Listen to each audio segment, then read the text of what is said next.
स्वागत है बच्चों। आज के इस अध्याय में आप पढ़ेंगे कक्षा 8 का पाठ भगवान के डाकिए कविता के प्रश्न उत्तर के बारे में। यदि आप CSC ट्यूटोरियल पर नए हैं तो कृपया चैनल को सब्सक्राइब करें और वीडियो पसंद आने पर लाइक करें। पहला प्रश्न है, कवि ने पक्षी और बादल को भगवान के डाकिए क्यों बताया है?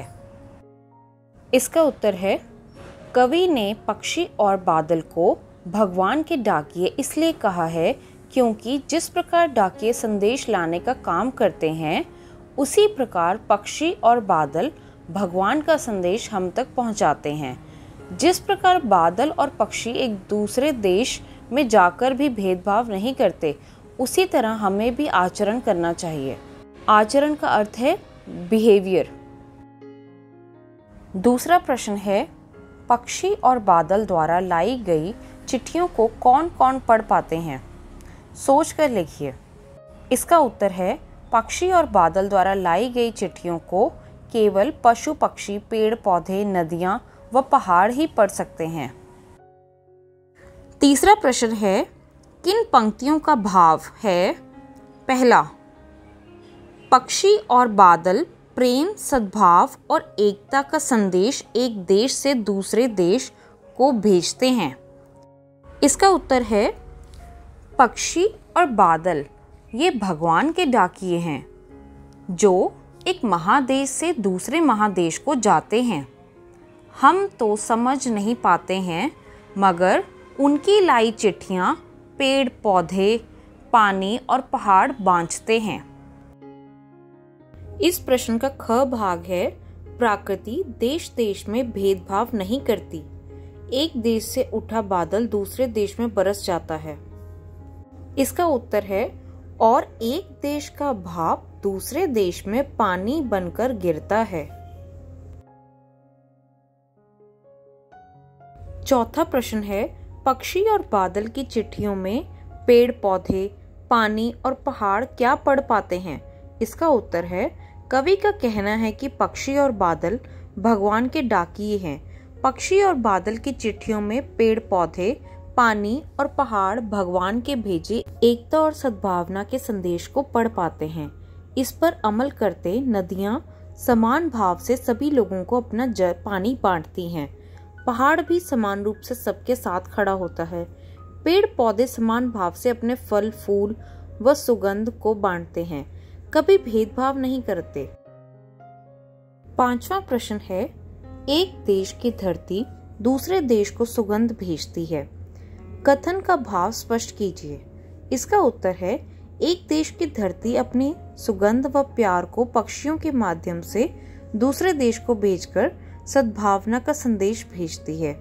धरती अपनी भूमि में उगने वाले फूलों की सुगंध को हवा से पानी को बादलों के रूप में भेजती है। हवा में उड़ते हुए पक्षियों के पर प्रेम प्यार की सुगंध तैरकर दूसरे देश तक पहुंचती है। इस प्रकार एक देश की धरती दूसरे देश को सुगंध भेजती है। पाठ से आगे।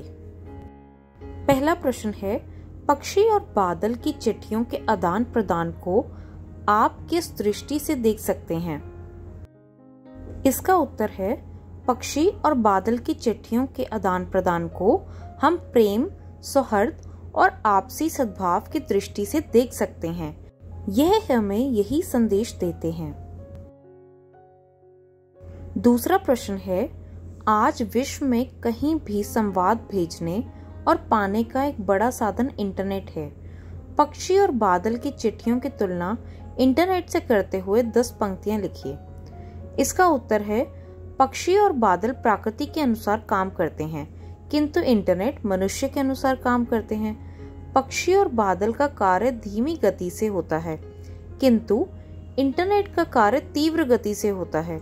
इंटरनेट एक व्यक्ति से दूसरे व्यक्ति तक बात पहुंचाने का ही सरल तरीका तथा तेज माध्यम है। इसके द्वारा हम किसी की व्यक्तिगत रायों को जान सकते हैं, किंतु पक्षी और बादलों की चिट्ठियां हमें भगवान का संदेश देती हैं। वे बिना भेदभाव के सारी दुनिया में प्रेम और एकता का संदेश देते हैं। हमें भी इंटरनेट के माध्यम से प्रेम और एकता और भाईचारे का संदेश विश्व में फैलाना चाहिए। तीसरा प्रश्न है, हमारे जीवन में डाकिये की भूमिका पर 10 वाक्य लिखिए। इसका उत्तर है, डाकिये का हमारे जीवन में महत्वपूर्ण स्थान है। पहले की तुलना में बेशक डाकिये अब कम ही दिखाई देते हैं, परंतु आज भी गांव में डाकिये का पहले की तरह ही चिट्ठियों को आदान प्रदान करते हुए देखा जा सकता है। चाहे कितना मुश्किल रास्ता हो, ये हमेशा हमारी चिट्ठियां हम तक पहुंचाते आए हैं। आज भी गांव में डाकिये को विशेष सम्मान की दृष्टि से देखा जाता है। गांव की अधिकतर आबादी कम पढ़ी लिखी होती है, परंतु जब अपने किसी सगे संबंधी को पत्र व्यवहार करना होता है तो डाकिये उनका पत्र लिखने में मदद करते हैं। आज चाहे शहरों में चिट्ठी के द्वारा पत्र व्यवहार ना के बराबर हो, पर ये डाकिये हमारे स्मृति पटल में सदैव निवास करेंगे। शब्द अर्थ। पहला है बांचना, पढ़ना या सस्वर पढ़ना। आंकना यानी कि अनुमान करना। पांख, पंख या पर। सौरभ, सुगंध या सुबास। बच्चों, आशा करती हूँ कि आपको आज का अध्याय अच्छा लगा हो। यदि आपके कोई भी सुझाव या विचार हो तो कमेंट सेक्शन में लिख के जरूर बताएं, और वीडियो अच्छी लगी हो तो वीडियो को लाइक करें। धन्यवाद। और ऐसी और वीडियोस को देखने के लिए CSA ट्यूटोरियल को सब्सक्राइब करें।